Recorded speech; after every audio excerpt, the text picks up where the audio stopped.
No, I don't take shit, I got no love for the fakeness. If you wanna play tough and wanna hate this, I'll always show up and make a statement. This is Miss Motorsports 2024 Megan Williams, and you're watching Out of the Fast Lane.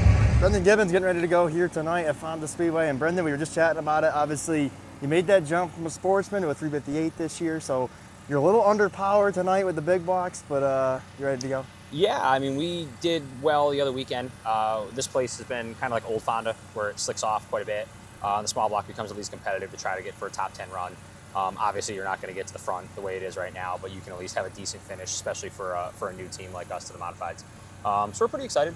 I think it's going to be a good night. I mean, it's hot out. We got sprint cars tonight, so it should play in our favor, I would think. Sprint cars usually tend to make the track a little bit slicker, bigger tires. Obviously, they're going to wear the track out a little bit. Does that make it a little bit different for your setup and your race strategy here tonight? Yes and no, because with sprint cars you can get latching, depending on how many. I know they have double sportsman features tonight and everything. I mean, if it latches, we're kind of in the same boat as if it was heavy. I'm hoping it kind of stays that nice polished, smooth, and we can get this thing hooked up and do pretty well with it. So, making that jump from a sportsman to a modified this year, how big of a learning curve has it been? It's huge, but I'll level with you. You know, we took the same approach to this like we did with crates, where I jumped up and I went right to the Dirt Car 358 series and I said, let's get our asses kicked and figure out how to do this. And that's what we've been doing. I mean, we've gone to a few shows, we've come home from a few, but when we go to the local stuff, we're seeing great improvement. Because when you're running with guys, I mean, you go to the series stuff, I mean, there's 30 good cars. You know, we're thankful to be 14th in points in that right now, so we can at least start, you know, if we have to take a provisional for shows, we can. But you definitely learn quicker running with the top tier guys like that. Especially here, I mean, you come to Fonda, there's no slouches. So it's really good to get some experience, and this is going to be a great testing night for us for next week's small block show as well.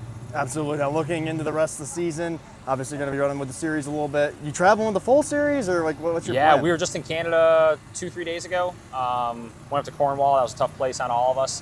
We're going to every single race. So next is Malta in September. Then we got Brewerton, Oswego, and Brockville back in Canada. And then in between there, we're going to be doing some racing all over Malta, Glenridge here. We might try for the 200 here. We're not totally sure yet. We have another car going together. So I think it's going to be a good year for us. It's just, you know, this is a huge learning curve, like you said. It takes a lot of seat time and a lot of people in your corner to do this. So. And you just mentioned the points and provisionals. I mean, it's got to feel good knowing that you're in the point standings, that like those big races like Super Dirt Week and stuff, you might be able to get in at a provisional. It's huge. And not have to worry about it. You don't want to have to take it, right? But it's huge to have it Yep. when you foot the bill to go all the way out there. Mm-hmm. And you know that it's guaranteed laps, which is the biggest thing, right? I mean, if say take Oswego for example, like you said, it's 150 laps on a black slick surface against the best in the business. You're going to pick something and up. on national TV. Yeah, but I mean, not even that. Just you're going to pick something up. You know, you're going to learn. It's the same thing here. You come here. You know, you have enough that you really don't run a consi. You've got 30 good laps with the best to figure it out. You know, people are always afraid of getting lapped or being in the way, but I'll tell you something, like at Weedsport, when Matt Williamson passed me for lap traffic, I watched what he did and I took notes and I tried to follow.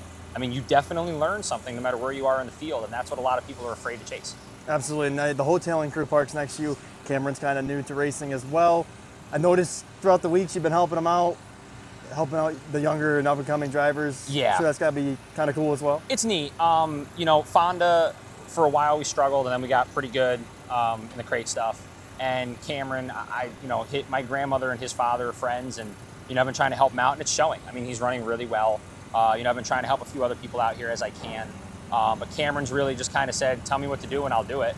And it's paying off for him. It's nice to be able to have a hand in that, but it's all his driving and his ability to just kind of take the notes I give him and make it happen. So I'm really happy for him, and I think he's got, you know, more to do this year, and I think it's going to be a good career for him in this sport. Well, it's always a pleasure chatting with you, Brendan. Best of luck to you here tonight. Brendan Gibbons getting ready to Thanks, go boss. here tonight at Fonda. That's it.